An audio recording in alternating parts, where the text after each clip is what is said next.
how's it going, you all? Welcome to another episode of the SnapRefund Podcast. Today we got a great talk here for you guys. My name's Cody Eddings, CEO and co-founder of SnapRefund, and I am joined by Anise Taylor, our COO and co-founder. Today I want to introduce you all to someone you might already know who's a very honored guest. In this episode, we're sitting down with Brandon Littles, the global solutions expert at Five Sigma, a seasoned claims leader with nearly 2 decades of experience across carriers, InsurTech startups, and digital transformation. Earlier in his career, Brandon built high-performing claims ops at INSHUR and Amica Mutual Insurance, and now helps insurers, MGAs, and TPAs unlock the power of AI and automation in claims. Everyone, a big round of applause for Brandon Littles.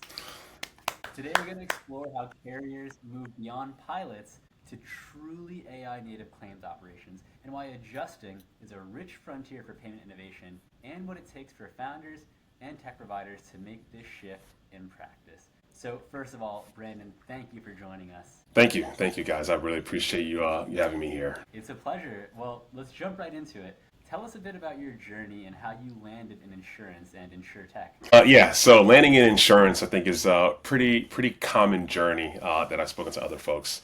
I actually started my journey directly out of college, out of university.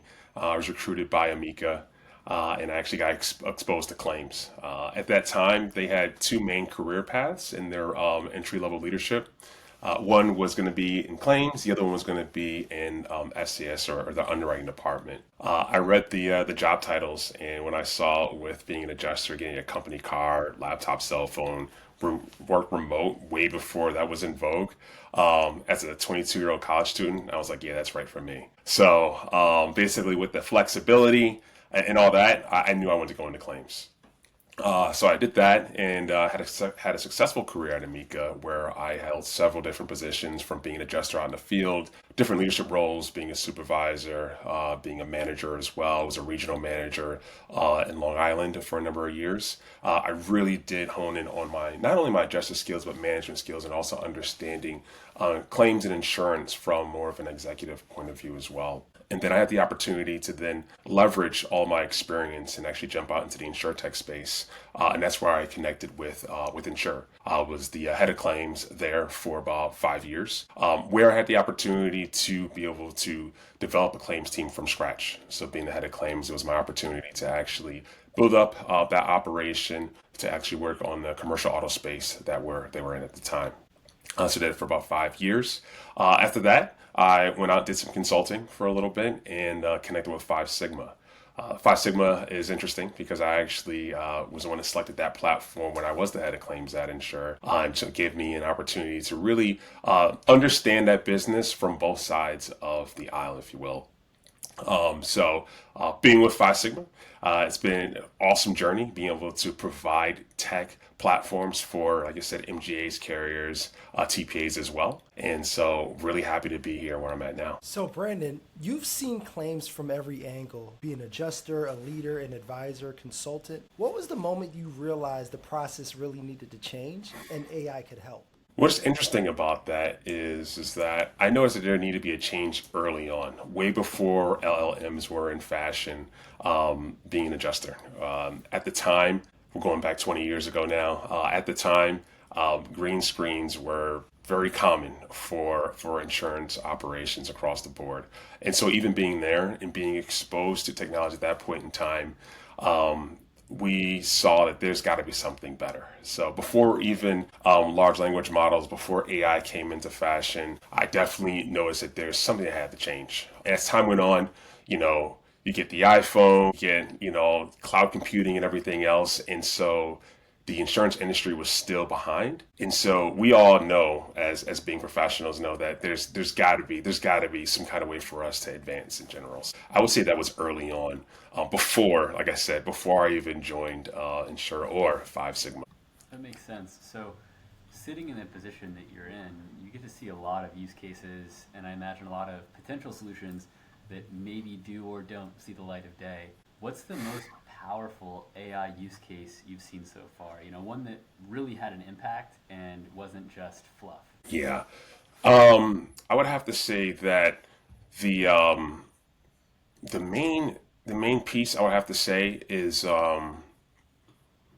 It's going to be where you have a couple different examples. I'm sorry, can you go back to the question there? I'm sorry, I just lost my train of thought there. No, you're good. And we'll just edit this. So, sitting in your position, Brandon, you see a lot of solutions firsthand, some of which never even make it to the light of day, and others that can become killer parts of an app or a platform that attract a lot of new business. What's the most powerful AI use case you've seen so far? One that truly had an impact and wasn't just fluff? Yeah, I've got a couple different examples here. With Five Sigma, one of the main examples I saw recently was going to be email triage. As you know, with claims, communication is the number one thing. Communicating with your customers, communicating with claimants, attorneys, etc. We had one customer where emails were it was just too much. We're talking thousands in a queue, etc. Being able to leverage AI to be able to reduce that, being able to triage, be able to automate some of the responses as well, be able to make sure that these emails went to the appropriate claims as well, was one of the really good examples of being able to see how AI tools can be used to make adjusters much more efficient. Another example is we have another customer who starts seeing six-figure savings on a monthly basis by leveraging Clive, our AI tool, to analyze, review recommendations for highly complex claims, and also seeing them reduce litigation costs as well.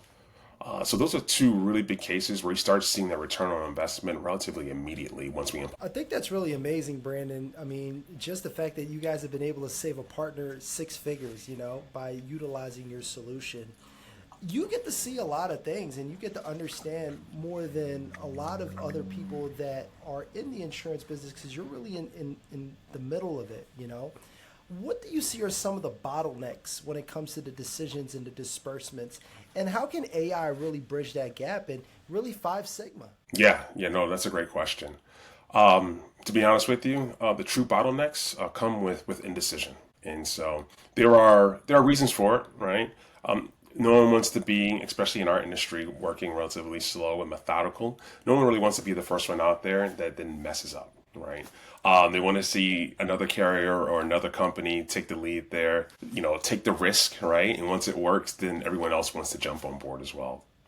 When companies do that and they don't adopt the right technology, they're going to be, burdening their claims teams with antiquated operations, antiquated systems. But you got to remember that these claims folks are the same folks that when they go off the clock, they're the ones using the iPhone 17 or whatever iPhone number on right now.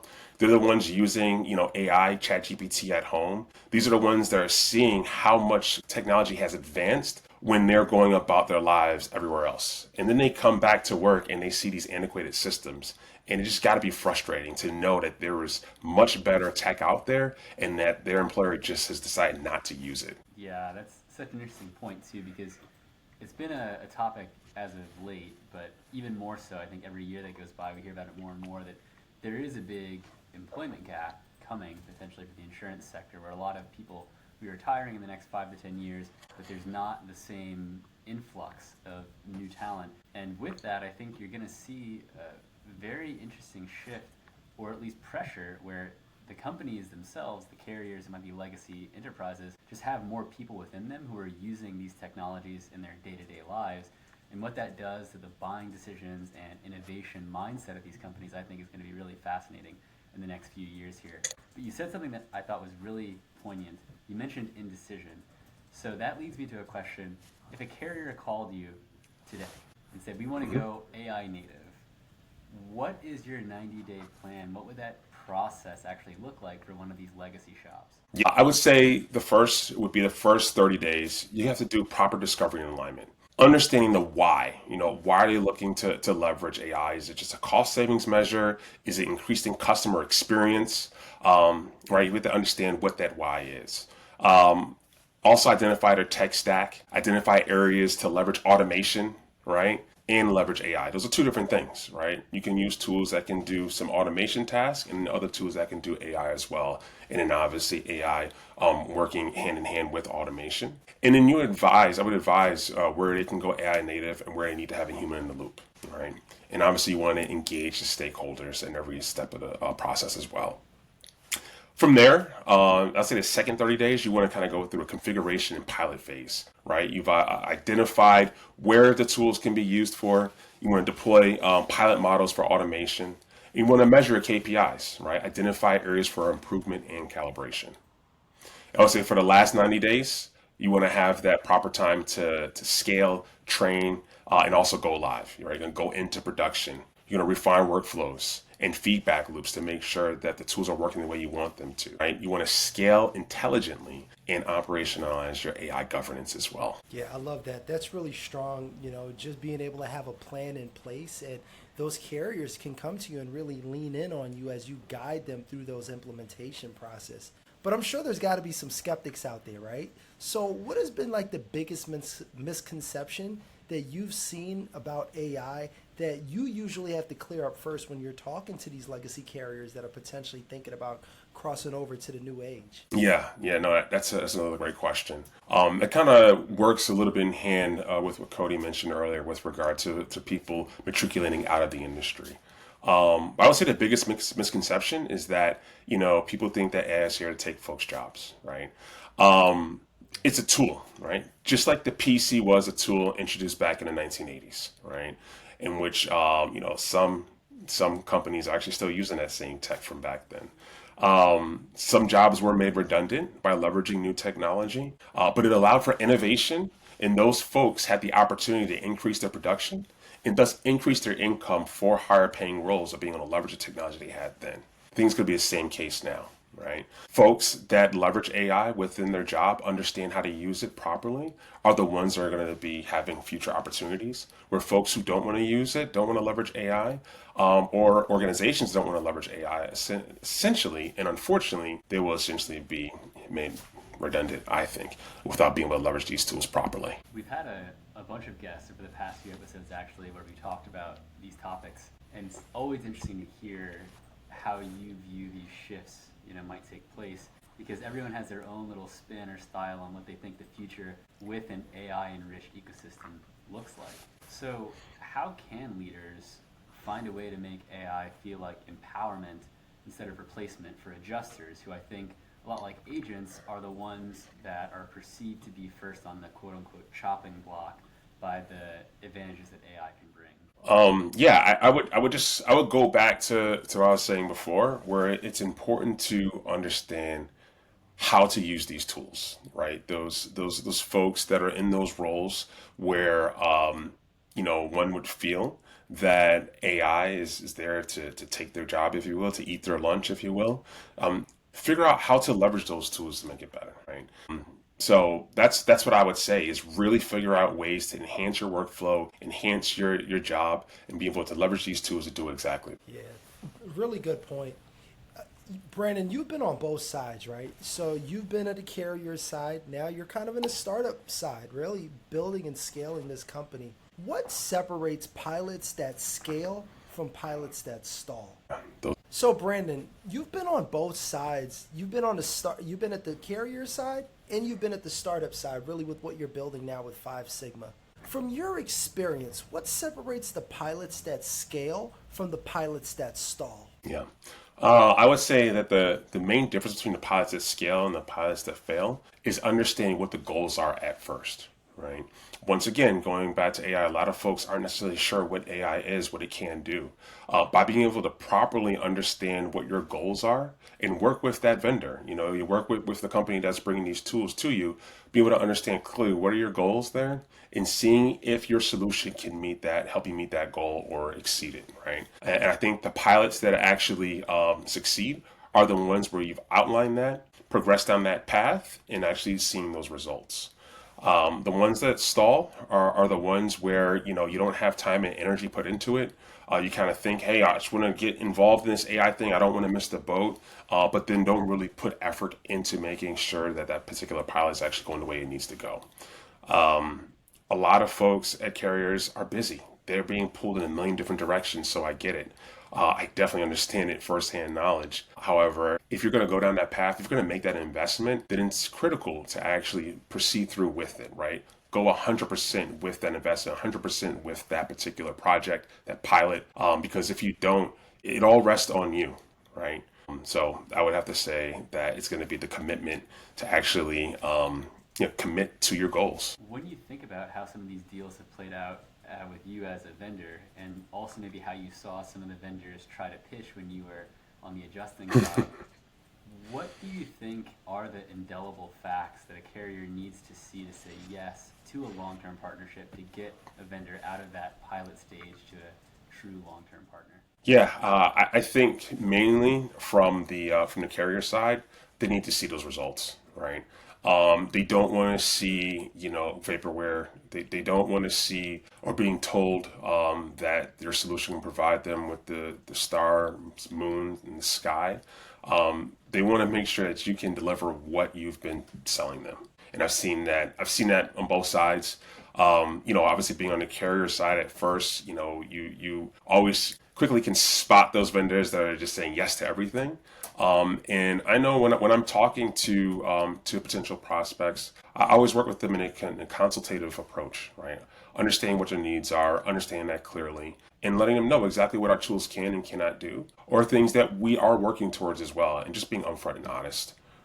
So I think those are the two most important things. So when you think of the top 3 ROI metrics, right, when you're talking to the carriers, what are you looking for when proving AI is really of value to executives? Right.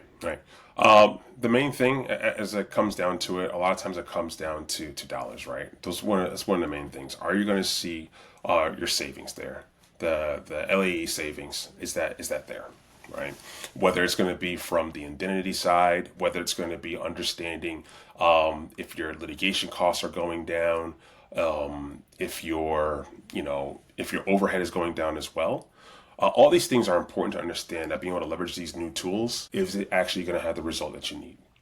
No one wants to be the person that's the one that's actually increasing the cost to an organization and have nothing to show for it. So being able to provide those immediate savings, I think, is one of the critical needs there. I would also say, a lot of times we're looking at cycle times as well as a carrier.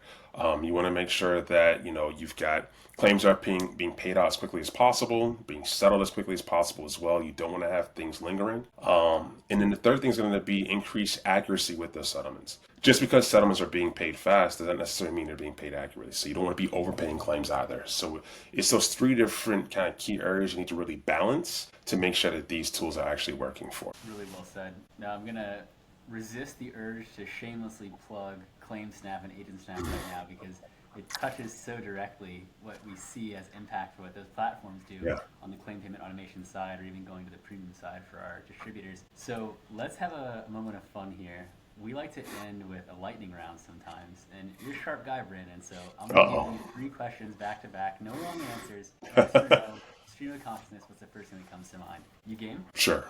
Let's do it. All What's right. the most underrated claims metric? Underrated claims metric. It's got to be cycle time. What's one process you'd retire tomorrow? Having to read through a 400-page demand package, being able to leverage AI to do that. And I'll say one word, but maybe just even a phrase that defines the future of claims. This is going to sound a little cheeky, but I got to say trust. It's trust. I love it. No, I mean, at the end of the day, we're using all these tools, doing all we can to increase the efficiency with workflows, et cetera. But at the end of the day, our policyholders are the ones that are looking for us to be able to pay legitimate claims when they come to us with a covered incident. So being able to pay that, it's trust, straight up, at the end of the day. Couldn't have said it better myself. Sometimes I think that the way we think is so aligned that we might actually be long lost twins. All right, and yeah, you're right. You've got my hair. That's the only thing that there we go. I've been looking for it. I can give you some. I got some to spare. Brandon, it's been a pleasure. Thank you so much for joining. Everyone, thanks for tuning in. This has been another episode of the SnapRefund Podcast. Again, my name is Cody Eddings. I'm here with Denise Taylor and our honored guest, Brandon Littles. It's been real, and we'll catch you on the next one. Peace. Thanks a lot.